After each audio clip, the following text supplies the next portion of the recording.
A paz do Senhor, povo de Deus! Por aqui o Tony Pinho, o canal é Bíblia para o Cotidiano. Seja muito bem-vindo a mais uma aula da Escola Bíblica Dominical da editora Betel Dominical, que nesse quarto trimestre de 2023 estamos aprendendo sobre a terceira epístola de João.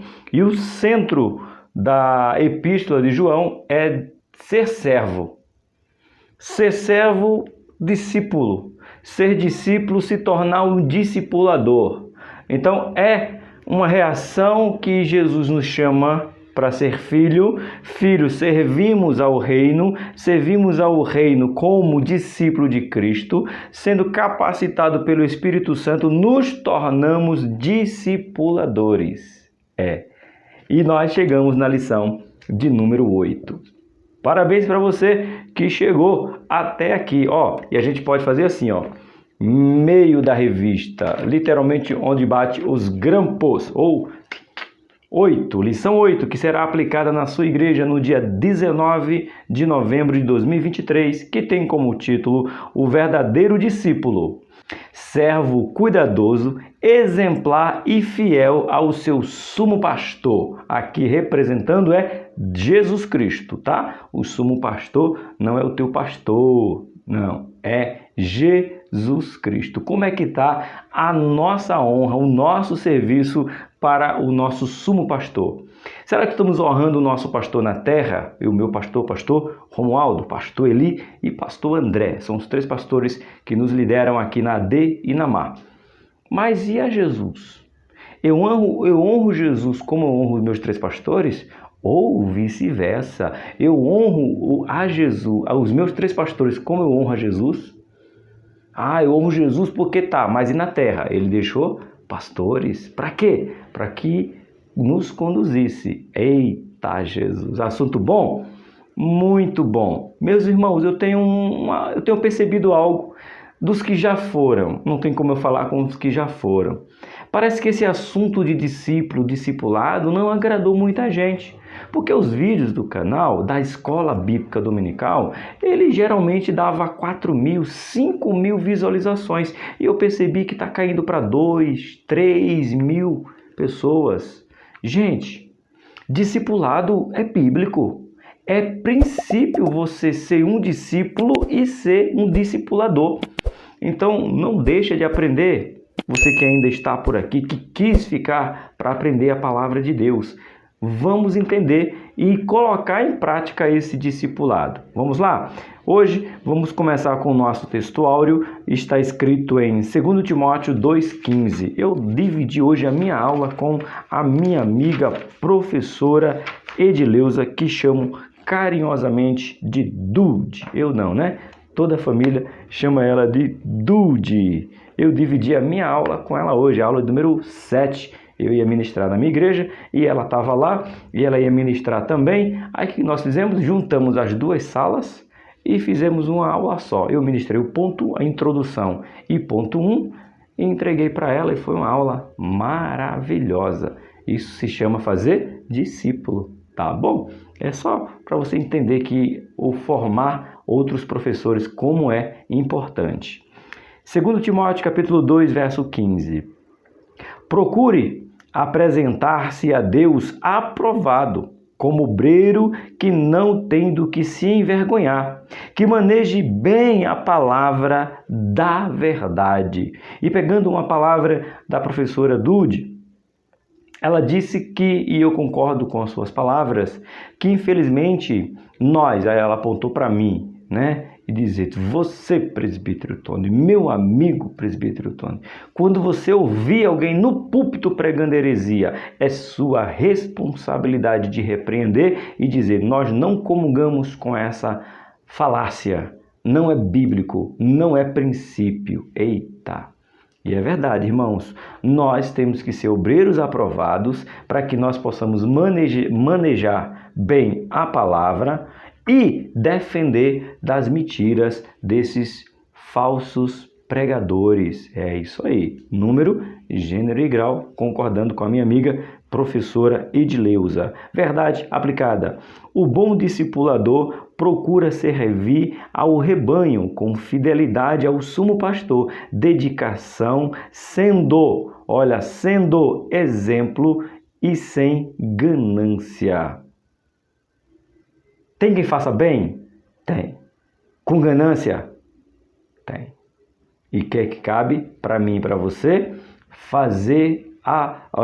Defender aqui, como fala, né? Que maneje bem a palavra da verdade. Tá fora, irmãos. É nossa responsabilidade como discipuladores chamar para correção.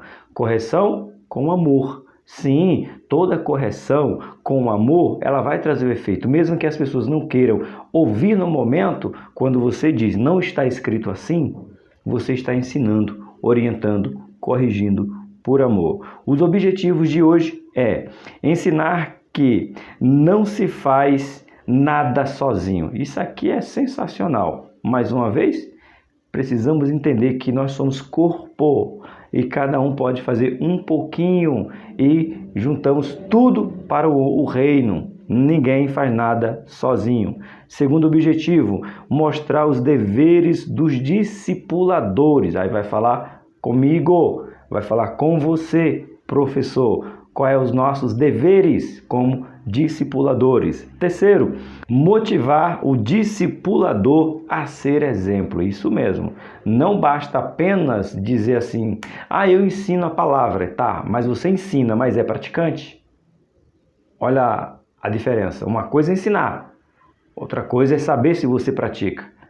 Então, temos que motivar uns aos outros a ser exemplo na palavra de Deus. Nossa leitura de hoje, texto de referência, se encontra no livro de 1 Pedro, capítulo de número 5, do 1 ao 4. 4 versículos pequenininho que diz assim, aos presbíteros que estão entre vós, admoesto eu, que sou também presbítero com eles, e testemunha das aflições de Cristo e participante da glória que se há de revelar.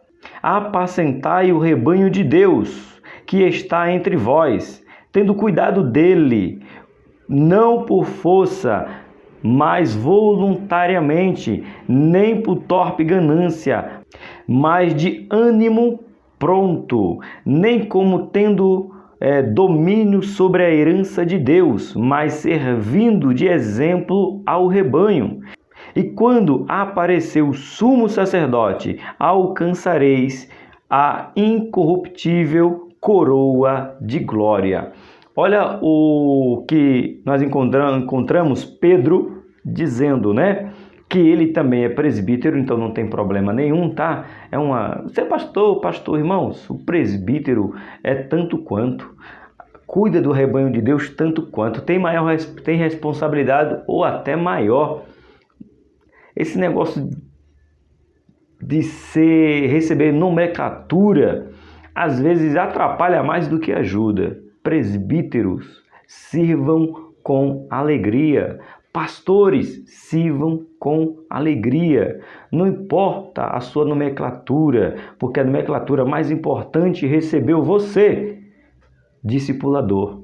Eita glória! Somos nós e temos uma esperança que o sumo sacerdote vai vir e aí sim receberemos uma incorruptível coroa de glória. Hino sugerido de hoje, ou hinos, né, que são 3, 175, 186, 212. Se sabe cantar, louve e engrandeça ao Senhor.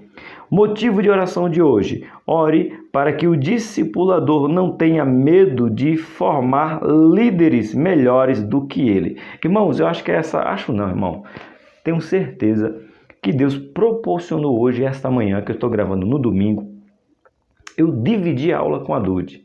Olha só, eu, presbítero, a Dude é membro da nossa igreja, ajuda no departamento dos novos convertidos, o DINC, e eu disse, vamos, Dude, divide a aula comigo. Ela ficou toda assim, não, divide a aula comigo, eu dou o primeiro ponto, você dá continuidade. E olha esse motivo de oração, irmãos. Olha esse motivo de oração. Ore para que o discipulador não tenha medo de formar líderes melhores do que ele. Que eu forme líder que seja melhor do que eu. Porque quem vai ganhar com isso? O reino. Quem vai ganhar quando eu formo um discípulo para Cristo? O reino. Vamos orar? Soberano e eterno Deus, eis aqui esta lição que vem a calhar muito que nós fizemos hoje de manhã. Formar novos discípulos, treinar novos professores, orar para que eles venham aprender de Tua palavra. Que eu, como discipulador, não tenha medo de dar oportunidade para os novos professores. Que eu possa convidar os novos professores a dividir a aula comigo, a estarmos juntos. Porque, Senhor, quem ganha é o Teu reino. Então, todos os discipuladores que estão aqui me ouvindo tenham no seu coração formar discípulos que se tornem até melhor do que eles, melhor do que eu, porque o reino vai ganhar, o reino vai avançar com discípulos fiéis a Ti, fazendo a Tua boa, perfeita e agradável vontade. Então, toca no coração dos discipuladores para criar coragem, ousadia de ensinar outros a serem igual ou melhor do que eles no Teu reino, para a honra e glória do Teu nome. Amém? Vamos lá? Introdução. A fraqueza de Diótrefes se revela em 2 pontos cruciais no desempenho do seu chamado: desprezar o trabalho em equipe. Eita Jesus! Isso significa dizer que não existe um ministério completo que produza frutos se não possuir uma equipe unida em propósito e visão, disposta a alcançar o mesmo objetivo. Temos que trabalhar em equipe. E sabe o que me traz à memória? Que na verdade hoje não era para que eu desse aula, era para dar aula ao Felipe. Mas o Felipe recebeu um chamado de emergência ao seu trabalho. Aí ele disse: professor Tony, me substitui. Depois eu faço a troca com você para não ficar pesado. Eu disse: amém, Felipe, eu estarei lá dando a aula. Quando eu cheguei lá, dividi a aula com outra pessoa. Veja, irmão, equipe. Oh, meu Deus, que memória boa, que lembrança boa. É o que nós temos, trabalhar em equipe. Se faltar... Eita, Jesus, é uma pergunta agora que para muitos é uma pergunta difícil. Mas eu sei que para outros também não é tão difícil assim não. Se de repente, deixa eu falar com os superintendentes. Você tem as salas básicas, adolescente, jovens, homens e mulheres. Vai dizer que a sua sala tem 4, a sua igreja tem 4 salas. Superintendente, e se faltar o professor dos adolescentes, eles ficam sem aula ou você vai dar aula lá? Se faltar o professor dos jovens, o jovem vai ficar sem aula ou você vai dar aula para os jovens? Se faltar o dos homens, você dá aula ou os homens vai ter que juntar a sala porque você não... Que é isso, gente? A pergunta é: estamos trabalhando em equipe mesmo? Será que um professor ligar para você e dizer assim: aconteceu alguma coisa, eu não vou poder dar aula, você vai ministrar aula? Ou você vai dizer: ixi, eu nem estudei? Meu Deus. Volta para a nossa leitura. Introdução. Na verdade, texto áureo. Procura apresentar-te a Deus aprovado, como obreiro do que não tem do que se envergonhar, que maneje bem a palavra da verdade. Se faltar a professora das irmãs, você, superintendente feminina, você consegue dar aula ou você só é superintendente por dizer eu sou? Você sabia que uma das maiores responsabilidades do superintendente é estar apto para substituir qualquer professor em qualquer sala? As pessoas acham que superintendente, eu não sei o que eles pensam, Não sei o que aprenderam ser superintendente da escola bíblica dominical, mas a função principal do superintendente não é montar escala, não é organizar a sala, não é manter um ambiente para a aula. Não. A responsabilidade principal é ele estar pronto para substituir qualquer professor em uma eventualidade. Você está pronto, professor? Aliás, superintendente. E você, professora? Professora, vou pegar as professoras. Você está escalada para dar aula para as irmãs. O professor dos obreiros, diácono, presbítero, pastor, que tem igreja que separa, até do nosso campo mesmo, Madureira. Irmãs, você está escalada para dar aula para as irmãs. Você, irmã, está escalada para dar aula para as irmãs. Aí o superintendente fala, faltou o professor da sala dos homens, dos obreiros. Já que a irmã A está aqui, vamos juntar a sala e ela vai dar aula. Você dá aula ou você fica com medo? Professor, dá aula para o meu pastor? Se você não serve para dar aula para o seu pastor, por que você serve para dar aula para as irmãs? Está ensinando alguma coisa errada, irmã? Ei, professor, balançou. Não, irmãos.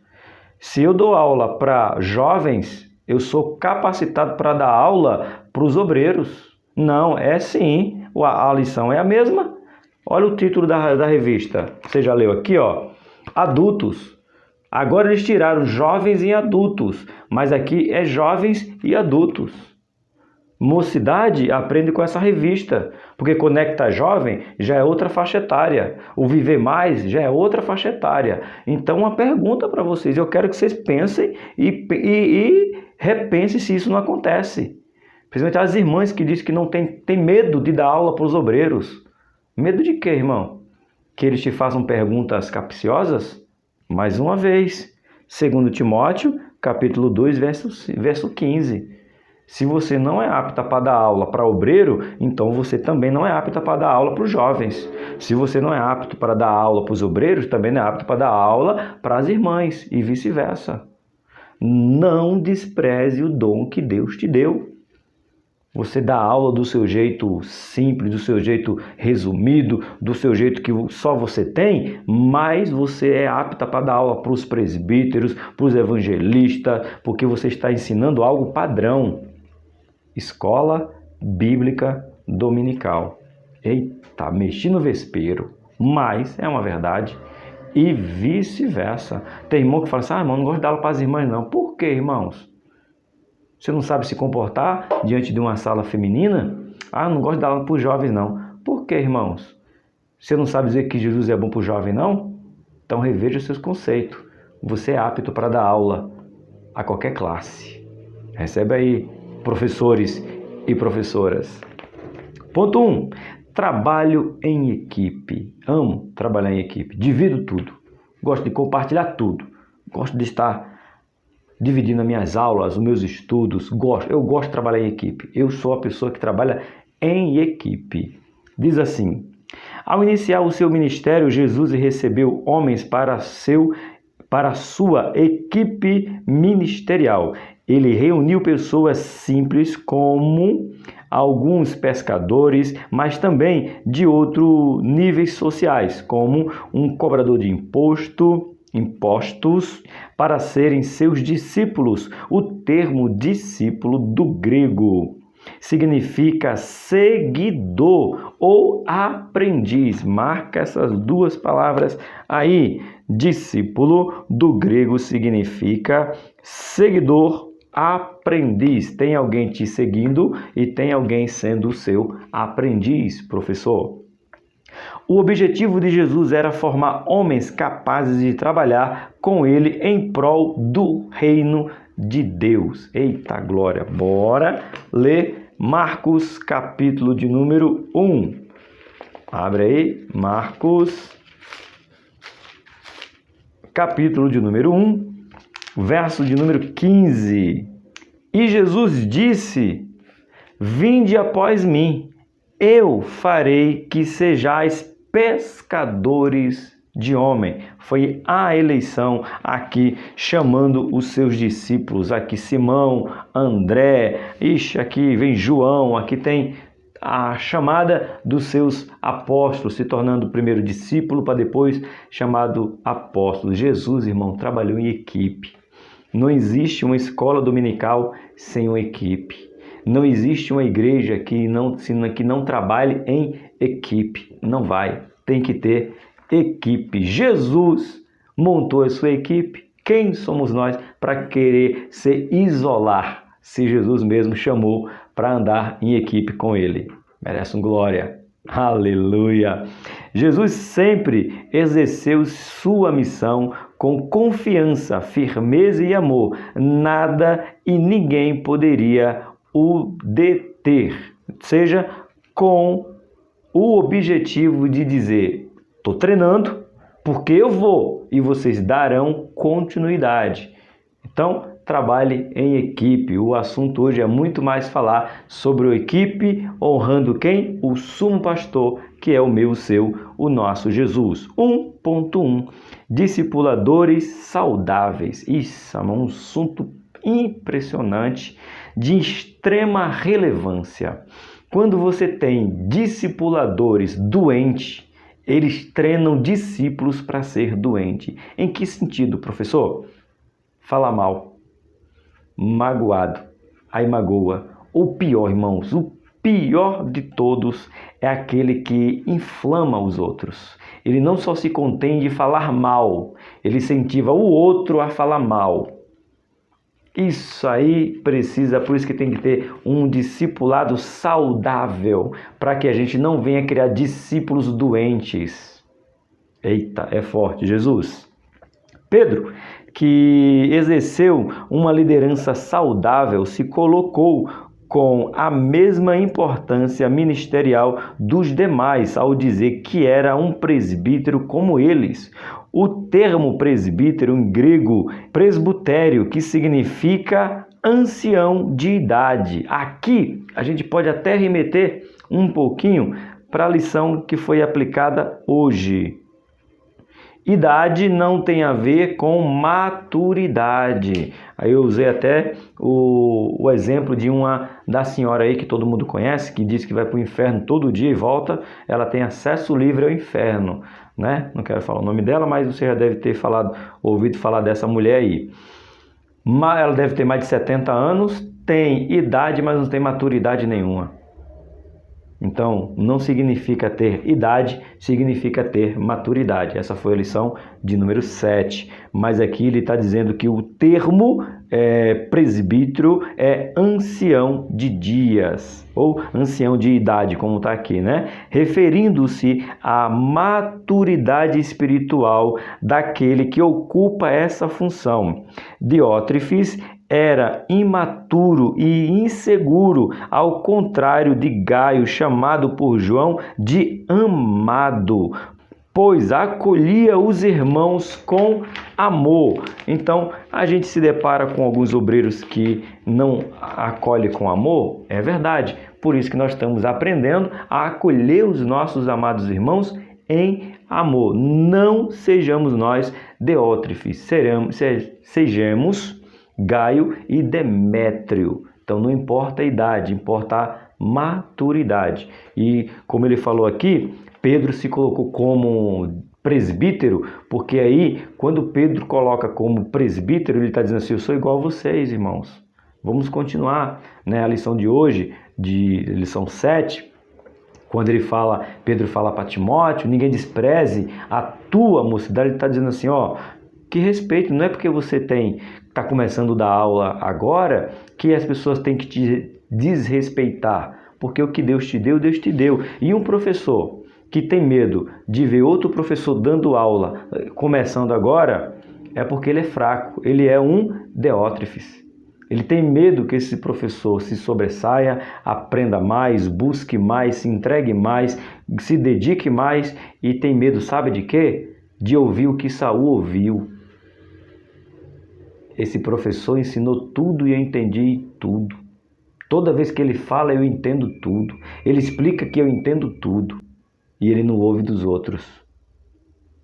Isso aí machuca o ego de quem não entendeu que o reino não tem eu sou melhor, tem um coletivo, mas sempre vai existir, irmãos, não adianta, é hipocrisia dizer que tem professor que ensina igual ao outro, não tem, irmãos, tem professores melhores na didática, irmãos, menos, irmão, não, todo mundo é igual para salvação, meu querido, a nossa igualdade perante Deus é salvação. Mas o jeito que eu dou aula, por mais que você assista a minha aula 10 vezes, você não vai conseguir dar uma aula igual a minha. Não é porque eu sou melhor do que você, é porque eu sou único, meu amado. Então, minha irmã, meu irmão, professores, não se preocupe. Porque fulano dá aula melhor do que eu não vou dar oportunidade mais que ele. Faz isso não, irmão. Trabalho em equipe. Professor, isso existe? Existe. Opa, existe. Não quero falar muito, mas existe. Tem professores que ficam com ciúme do outro. Faz isso não, irmão. Cada um tem uma didática diferente. Eu leio toda a revista. Na minha igreja, irmãos, tem professores que só lê o tópico. Lê aqui, ponto 1, ponto 2. Ele lê o tópico. Discipuladores produtivos. Pronto. Ele nem lê a revista. Ele fala sobre discipuladores produtivos. Aí vai para o ponto 1.3, discipuladores confiáveis. Aí fala, cita, estuda. Qual é o problema? Nenhum. Deus está falando com você hoje.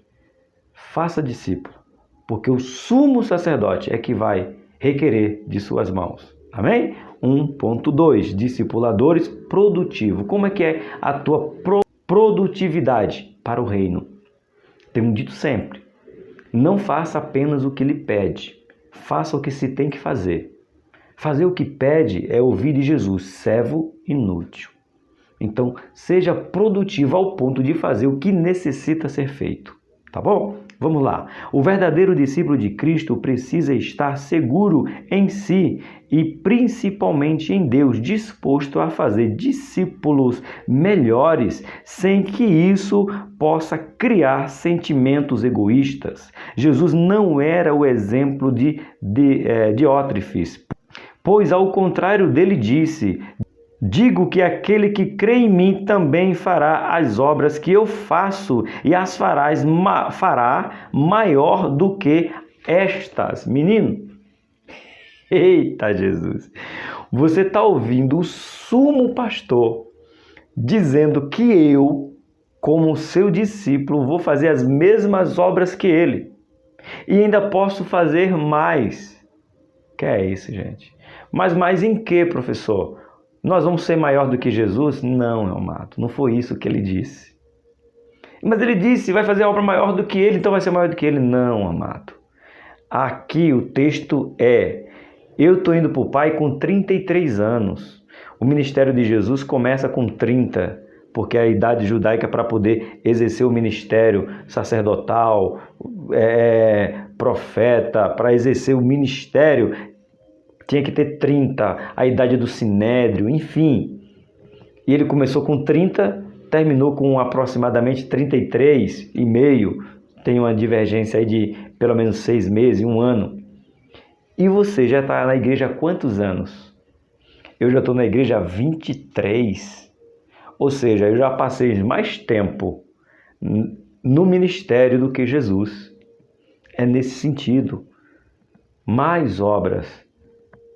Não maior do que Jesus, é mais tempo fazendo a obra. Tem professores que têm 40, hoje o pastor André falou para mim que tem 30 anos de ministério, 30 anos dirigindo igreja, 30 anos ensinando, 30 anos evangelizando, 30 anos fazendo missão, 30 anos pregando, 30 anos, irmãos. O pastor André já estava servindo ao reino.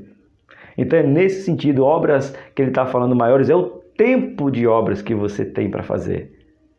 A pergunta é, você está fazendo? Eita, Jesus. Vou repetir. Digo que aquele que crê em mim também fará as obras que eu faço e as fará maiores do que estas. Eita, glória. Jesus não se sentia ameaçado por seus discípulos, mas os estimulava a fazer obras maravilhosas como eles, ao dizer: curem os enfermos, limpai os leprosos, ressuscitem os mortos, expulsai os demônios. Irmão, que exemplo, irmão. É Jesus, oh meu Deus, é sem palavras. Ele está dizendo: olha, vai lá, expulsa demônio, cura enfermo, limpa leproso, ressuscita mortos. Está aqui. E algum discípulo de Jesus ressuscitou morto, professor? É lógico. Quem? Pedro. Quem? Dorcas. Não lembra? Pedro foi lá e Paulo. Eu sempre esqueço o nome daquele moço, gente. Eu posso errar, mas você vai saber. É o Eutico. Se eu errar, você me corrige, mas você vai saber. Gente, eu esqueço o nome daquele moço que Paulo está pregando e diz que Paulo se alongou na sua mensagem, o moço cai da janela e morre. Aí Paulo vai lá, põe a mão sobre ele e diz: volta a ter vida. E vai lá e dá vida para aquele moço. Então, discípulos de Jesus também ressuscitaram mortos, irmãos.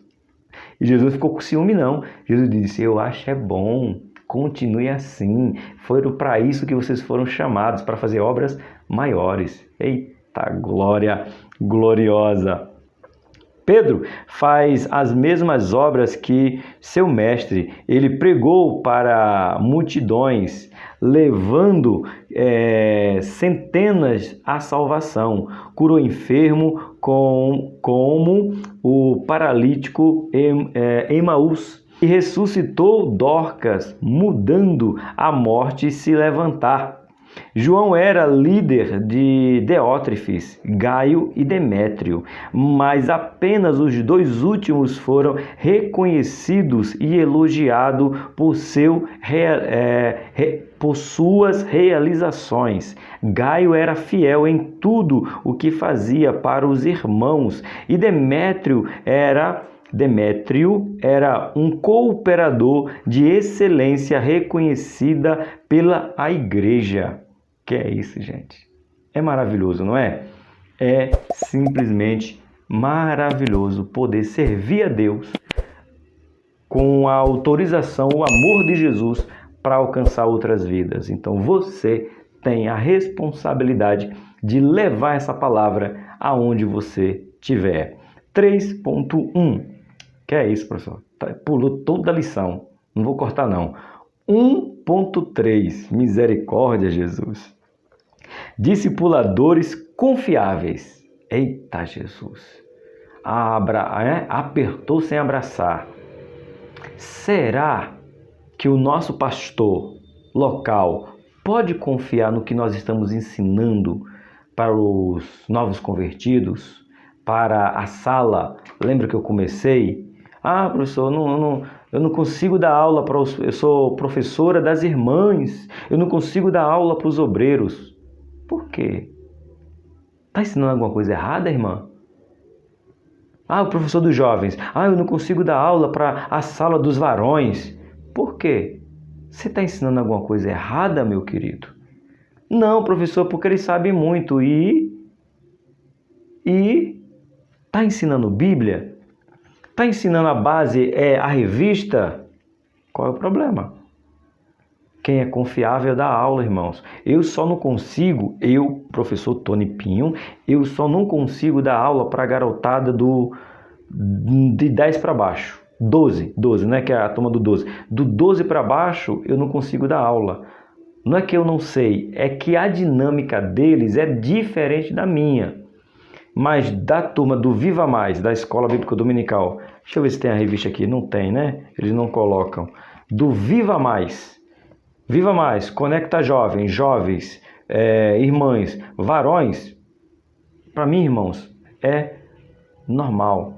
Porque você já é presbítero, professor? Não, é porque eu tenho que me apegar ao que está escrito em 2 Timóteo, capítulo 2, verso 15. Não tenha medo se você é um obreiro confiável. É confiável? Então você é apto para o ensino da palavra de Deus. Quem não é confiável, um dia será exposto e todos conhecerão sua má índole. Foi o que aconteceu com Diótrefes, que se recusava a se submeter à liderança do apóstolo. E suas atitudes estavam causando uma influência prejudicial ao desenvolvimento da igreja.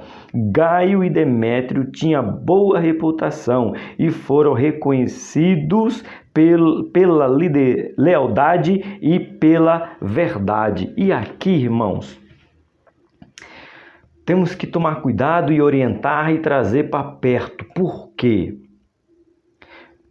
Infelizmente, o ser humano ele é tendencioso. E quando eu falo que o ser humano ele é tendencioso, ninguém se desvia porque o pastor é honesto. Ninguém se desvia porque o professor ensina com excelência. Ninguém se desvia porque a irmã do círculo de oração ora. Ninguém se desvia porque tem homens que dão literalmente dinheiro para o reino ser propagado. Por que as pessoas se desviam? Porque as irmãs de círculo de oração, que devia ser de círculo de oração, é círculo de fofoca. Porque o pastor que devia ser o exemplo de preservar as ovelhas, arranca a lã das ovelhas. Os professores que deviam ensinar a verdade, ensinam o que eu penso, o que eu acho. O que disse Platão, Sócrates e por aí vai. Então, tomemos cuidado com os discípulos que precisa ser confiável. Se Deus colocou algo em sua mão, saiba que Ele vai requerer de você. Então, não adianta querer fugir dessa responsabilidade. Ser confiável é ser confiável na ausência ou na presença dos que nós chamamos de crentes. Eita glória! Ponto 2. Apacentar o rebanho. Uma vez a gente pergunta assim que é para a pessoa entender. Você, professor, é pastor? Não, professor, eu sou apenas professor. Mas qual é a sua nomenclatura ministerial? Eu sou diácono. Não. Você é casado? Sou. Então você é pastor de sua casa. Todo homem é pastor de sua casa. Ele tem um rebanho para tomar conta, seja de uma ovelha, que é a sua esposa, ou seja, de um grande rebanho com os seus filhos. Que é isso, professor? Bora voltar lá no Antigo Testamento. Quando Natã, o profeta Natã, vai confrontar Davi, qual é a história que ele conta? Um homem tinha apenas uma ovelha. E o outro tinha várias ovelhas. Lembra? Trouxe a memória? Então você é pastor. Homens, vocês são pastores de uma ovelha que é a sua esposa ou de um grande rebanho. Né? Se você for no Nordeste, não sei hoje, né? Estou falando do meu tempo, eu tenho 4, pais de 10, 15, 18 rebanho gigantão, e desses 15 se torna 30 porque teve cada um filho, e desses 30 vem mais neto, então o rebanho é enorme. Então você é pastor sim, nem que seja da sua esposa, mas você é pastor. Eita, professor, é isso aí. Vamos lá? Cuide do rebanho. Pedro foi chamado por Jesus para uma tarefa muito especial, apacentar suas ovelhas. E lembre, letras garrafais gigante. Quem passar correndo, leia. O rebanho de Cristo, tá bom?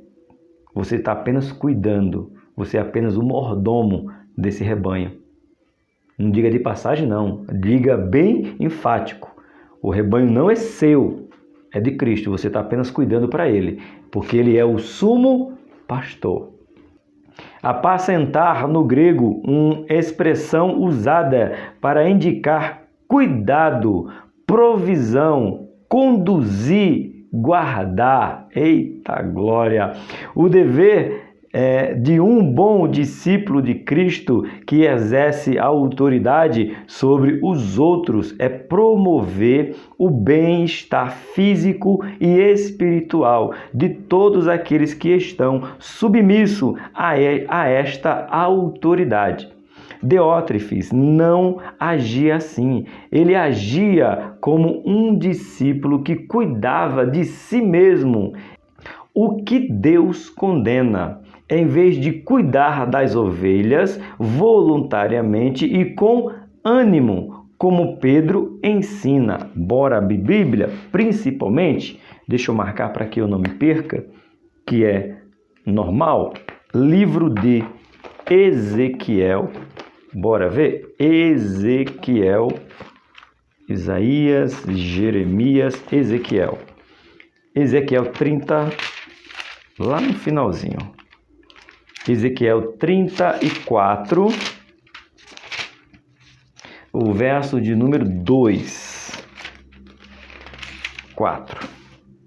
Filho do homem, profetiza contra os pastores de Israel.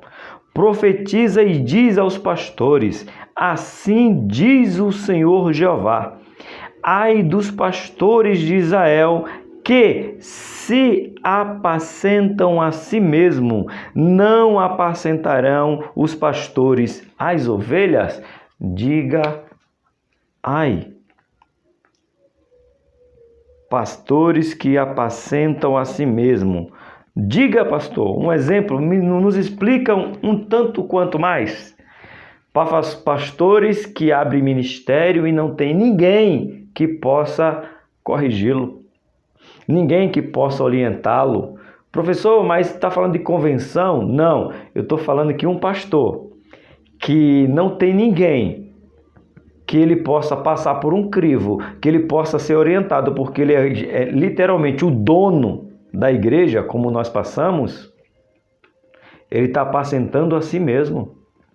Ele não tem ninguém que o apacente, ele não tem ninguém que diga: pastor, por aí não, pastor, foi exagerado, pastor, podemos melhorar.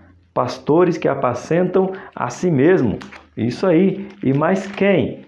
Pedro, bora lá, bora ver o que disse. Opa, Pedrão, Timóteo, Tito, Hebreus, Tiago, Pedro, aqui ó, bora lá.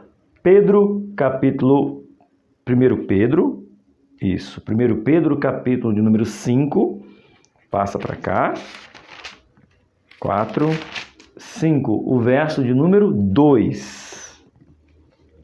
Apacentai o rebanho de Deus que está entre vós, tendo cuidado dele, não por força, mas voluntariamente, nem por torpe ganância, mas de ânimo pronto.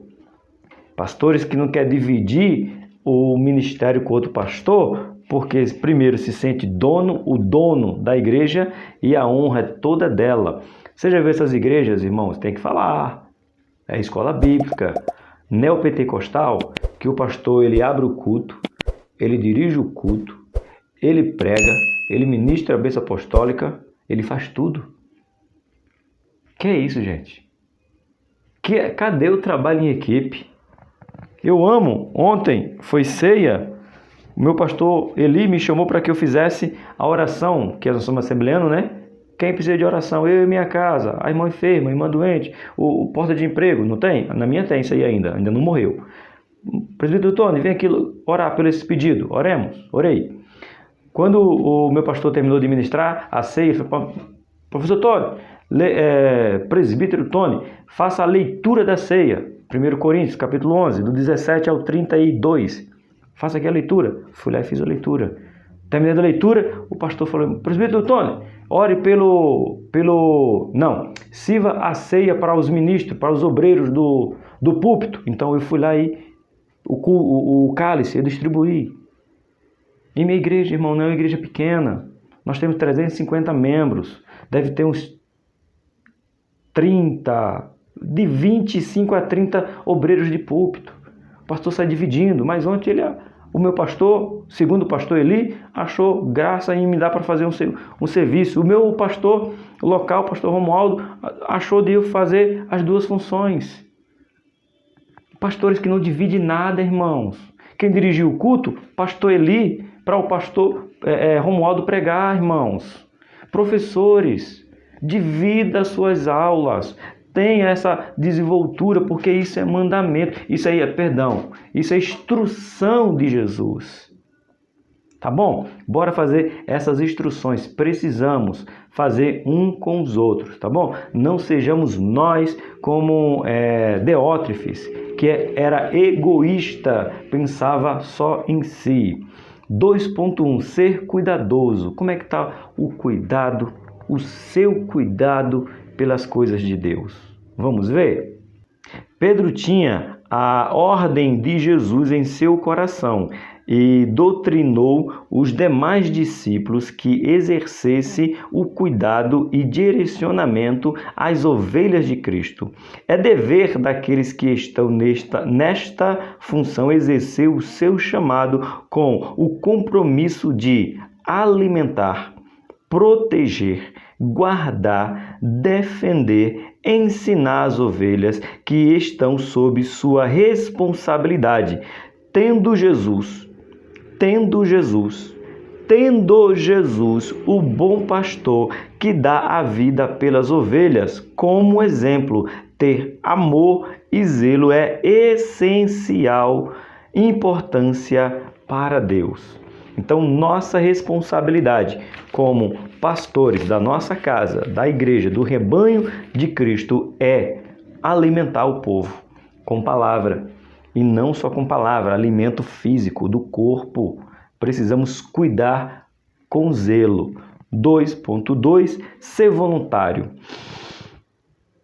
Eu sou um pouco chato, porque muitas vezes eu me ofereço. Ô professor, é chato, acho que não é legal. Então, você é que sabe, irmãos. Mas eu sigo o exemplo de Cristo. Por isso que eu sou oferecido por reino. Não, professor, mas não, irmão. Você é discípulo de quem? De Cristo? Então você tem que ser oferecido. Que é isso, professor?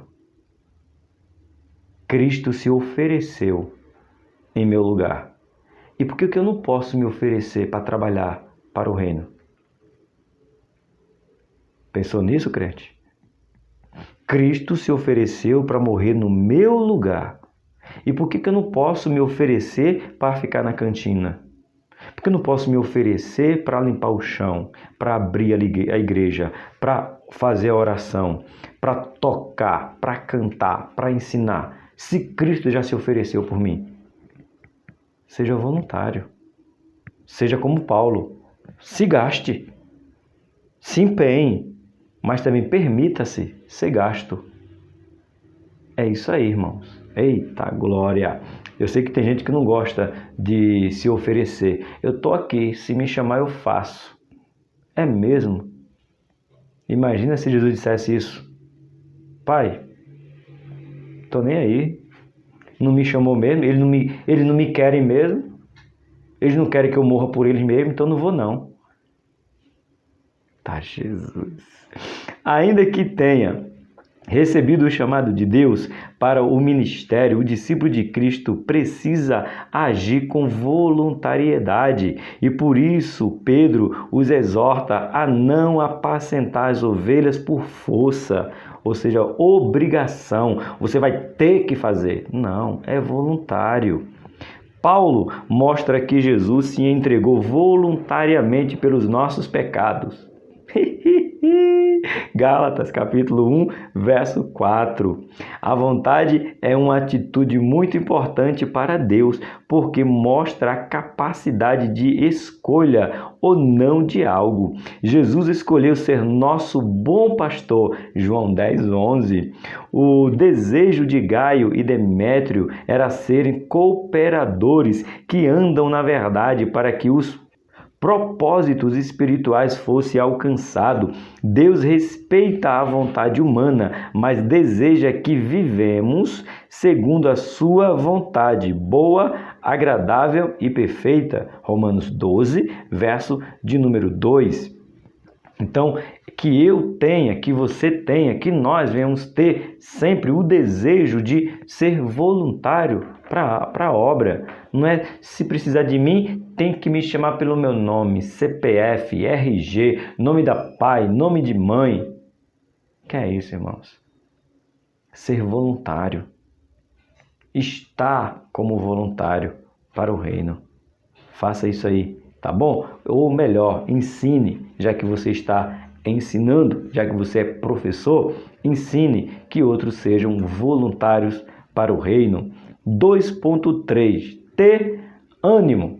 Josué, né? É o que a gente mais conhece, né? É Josué, capítulo 1. Deus fala para ele 3 vezes: esforça e tem bom ânimo, esforça, tem bom ânimo, esforça e tem bom ânimo. Veja você, que a palavra de Deus não é dizer assim: eu vou te esforçar, eu vou te dar ânimo. Não. Deus podia ter dito: ei, Josué, eu vou te esforçar, eu vou te dar ânimo, Josué. Foi não. Foi Josué, você se esforce. Você tenha ânimo. Ou seja, está aqui dentro. Depende de mim me esforçar e ter bom ânimo. Oh, glória gloriosa! O caráter de Diótrefes o impedia de ser um voluntário discípulo pronto a atender os anseios do rebanho. O ânimo é frequentemente invocado por Deus ao homem para deixá-lo prontos a cumprir suas tarefas. Josué capítulo 1, verso 9. Jesus também exorta seus discípulos para que tivesse ânimo. João 16, 33. Bora, João. Olha eu e minha mania.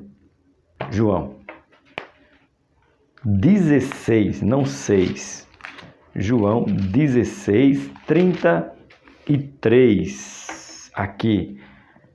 Tenho-vos dito isso para que em mim tenha paz. No mundo tereis aflições, mas tende bom ânimo. Eu venci o mundo. O ânimo quem deu não foi Jesus. O ânimo de Jesus disse: você tenha bom ânimo. Tenha você. Então logo o ânimo está dentro de mim. Só basta eu praticá-lo, exercê-lo para o reino. Aleluia! Estar animado é estar confiante de que as coisas acontecerão, ainda que não seja fáceis. Isso mesmo. Ainda que não seja fáceis, vai acontecer. Porque Deus está nos pedindo para ter ânimo, coragem, esforço. Amém? Jesus estava prestes a ser crucificado e sabia que a dúvida e o medo chegaria ao coração dos discípulos, que precisava estar animados para continuar a obra. Gaio tinha ânimo em servir e transmitir isso àqueles que precisava, acolhendo-os, dizendo, acolheu e disse: tenha bom ânimo, esforce. Vamos, a perseguição de Roma está terrível, os nossos irmãos estão morrendo, mas vamos ter ânimo, porque a nossa esperança é o céu. Vamos continuar recebendo, propagando, ensinando. Vamos, irmãos, vamos nos animar. Isso aí era Gaio. Você é uma pessoa que se esforça e, acima de tudo, dá ânimo para outras pessoas? Seja isso aí. Porque chegamos no nosso ponto de número 3, servir de exemplo. No começo de minha fé, ainda imaturo, eu disse que não queria ser exemplo de ninguém, para ninguém. Já era difícil demais ser crente. Ser exemplo para quê? Eu falei isso na minha sala de teologia, quando eu fiz teologia, né, média na igreja do Belém ainda. Isso mesmo, fiz 3 anos de curso de teologia média. Eu falei isso na teologia, lá na sala da teologia. E a aula era na quarta ou era na quinta, uma coisa assim. Quando eu cheguei no domingo, irmão do céu, Jesus usou o vaso, irmão, e disse bem assim: se não é para ser o exemplo, você não serve para mim. Menino, cadê o buraco para eu entrar? Se não é para ser exemplo, você não serve para mim. Aí na mesma hora veio aquela foi aí que eu aprendi aquela frase: quem não nasceu para servir, não serve para viver. Professor, e Deus fala isso, não sei se falou com você, mas falou comigo para toda a igreja ouvir. Se não é para ser exemplo, você não serve para mim. E desde então, estou eu aqui, dando minha cara ao YouTube, a vocês. Muita gente não gosta do que eu digo, como eu faço, como eu sou. Só que tem uma coisa. Eu sou exemplo para muitos. E tenho me esforçado para ser exemplos para muito mais. Porque Deus disse, se não for para ser exemplo, eu não serviria para Ele e eu quero servir a Ele. Eita, glória, gloriosa. É desse jeito, Jesus. Um discípulo dominado pelo sentimento de insegurança não é um bom exemplo. Diótrefes escondia uma fraqueza, agindo com forte domínio sobre os irmãos daquela igreja local. E o que Pedro claramente condena em sua carta para ser exemplo, um bom discípulo tem de cumprir os critérios elencados pelo apóstolo, entre os quais o cuidado, a vontade e o ânimo. Então, eu comecei a observar o estudo do pastor Alex aqui, que é o comentarista, né, aqui na revista, e ele aponta muito o defeito de Diótrefes como fraco, e o fraco ele tende, irmãos, a oprimir, porque ele sabe que se ele não agir com força, com rigor, ele perde o controle. Porque ele não consegue motivar pelo exemplo. Então ele amedronta pelo medo, pela correção, pelo jugo. Então quando eu comecei a prestar atenção aqui na história de Diótrefes, eu comecei a ver ele como fraco. E grandes homens, pseudos grandes homens, ele não consegue trair pessoas pelo exemplo, ele traz pelo medo. Ele traz pela imposição, ele traz pela obrigação, porque ele não consegue trazer, por exemplo, porque Jesus trazia as pessoas não porque ele obrigava, ele trazia as pessoas pelo exemplo. E o exemplo dele fez trazer multidões e multidões e multidões, porque o exemplo dele atraía mais do que a força. Como é que é a frase? Eu não vou saber replicar. Não vou saber replicar, mas eu lembro de onde foi que eu ouvi. Não sei quantos assistiram aquele filme 300, quando Leônidas vai estar com Xerxes, e ele diz que o seu chicote amedronta nações, faz nações se dobrar a ele, porque o seu chicote é forte. E aí o Leônidas diz assim, mas não é pelo chicote que os meus homens me seguem. Eles me seguem pelo exemplo, pela lealdade, pela hombridade. Então Satanás quer atrair as pessoas, aliás, quer manter as pessoas com ele por medo. Se sair, morre. Se sair, mato. Se sair, eu machuco. Se sair, eu ponho doença.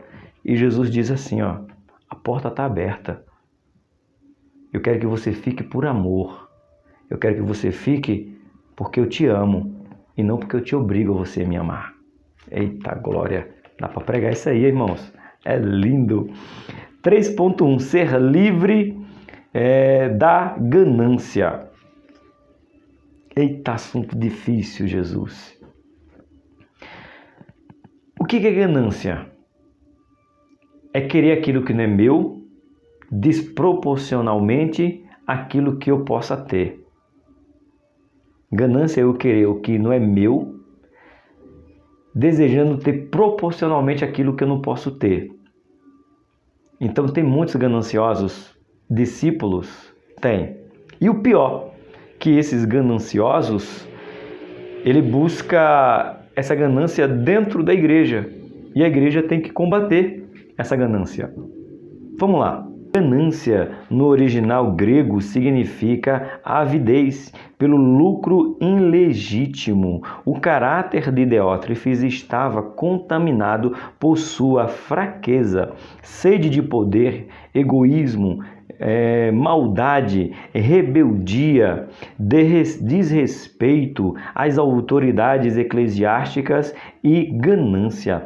Ele queria tirar proveito da obra de Deus, colocando-se como prioridades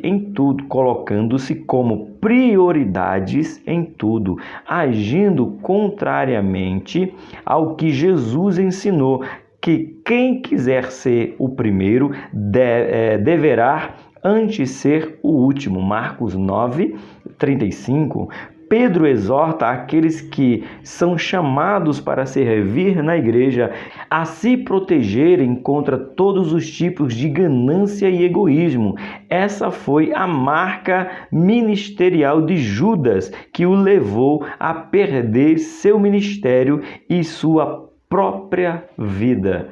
Ganância, pensando em si, querendo para si, querendo ter, querendo reter, em vez de distribuir. Então, a ganância está dentro das igrejas, mas cabe a nós, discipuladores, ensinar ao povo de Deus como ser simplesmente não ganancioso, olhando para Jesus. Certo? 3.2. Diga aí. Prestar conta. Vai prestar conta. Se não prestar conta aqui, irmãos, preocupa não. No céu vai ter que prestar conta. Olha só. Diótrefes não prestava conta do seu ministério ao seu líder. O apóstolo João, aliás, nem o recebia. Ele tinha um espírito independente, esquecendo-se de que o reino de Deus funciona sob o princípio da hierarquia.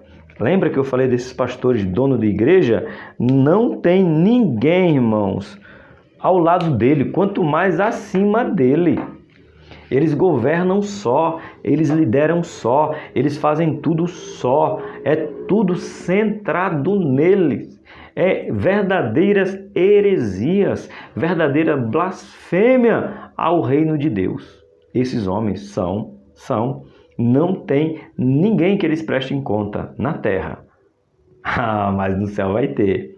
Olha só, quem viola a hierarquia, viola a disciplina e igualmente exigida por Deus. Diótrefes deveria reconhecer e honrar aquele que estava presidindo sobre ele. Deus designou líderes para a igreja e líderes sobre líderes que deviam ser respeitados. Esse respeito, quem deu foi Deus, irmãos.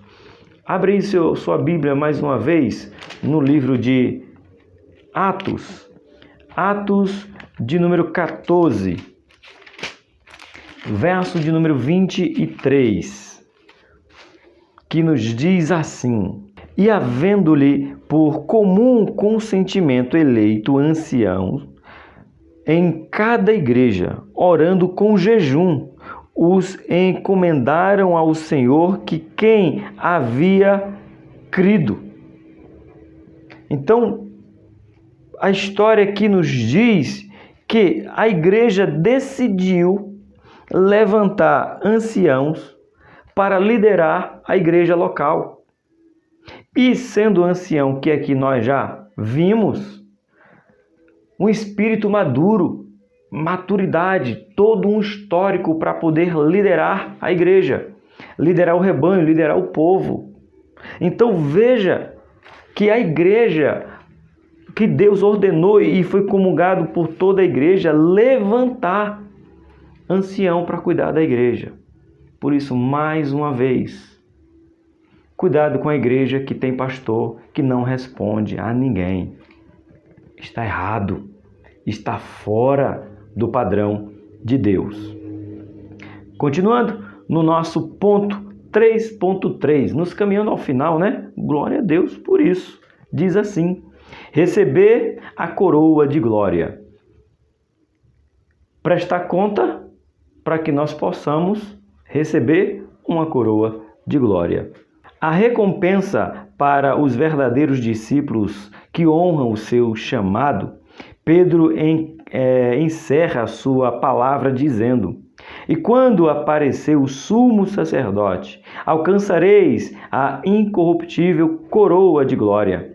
O cuidado e fidelidade, o espírito voluntário no exercício do ministério cristão, o sincero interesse em ser uma influência saudável e edificante aos que estão diante de nós, não passam desapercebidos pelo sumo pastor. E então, quando Cristo se manifestar, haverá recompensa pelos esforços em benefício do reino de Deus. Este cuidado com vidas que pertence ao Senhor nos remete a Mateus 24, do 45 ao 51, a parábola que trata do servo que é constituído pelo Senhor para cuidar dos servos. É preciso sermos servos fiéis e prudentes. Breve o Senhor virá. Por isso que temos que cuidar do rebanho de Deus, porque Jesus pode mandar. Aliás, Jesus pode voltar a qualquer momento. Cuidemos, irmãos. Vamos fazer com prazer, vamos fazer com alegria, vamos fazer para a honra e glória de Deus, porque a nossa recompensa, ela virá e Jesus voltará e não tardará. Conclusão, nos diz assim: precisamos ser servos fiéis e prudentes no exercício do ministério, tendo cuidado para não agirmos com ganância e como dominadores dos demais irmãos, pois o Senhor da igreja não está indiferente em relação às ações e motivações para com o seu rebanho. Breve Jesus voltará, por isso que temos que cuidar com zelo, cuidar com amor do rebanho de Deus.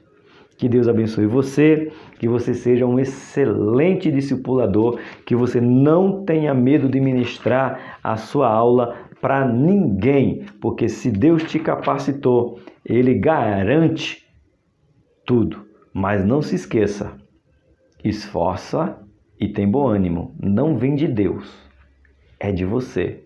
Então, esforce-se e tenha muito bom ânimo, porque breve Jesus virá.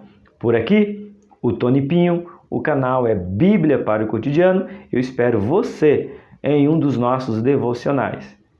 Salmo Descanso da Noite, às 23 horas, ou o nosso Café com Deus Pai, todos os dias, 7h30 da manhã. Até daqui a pouco, se Deus quiser.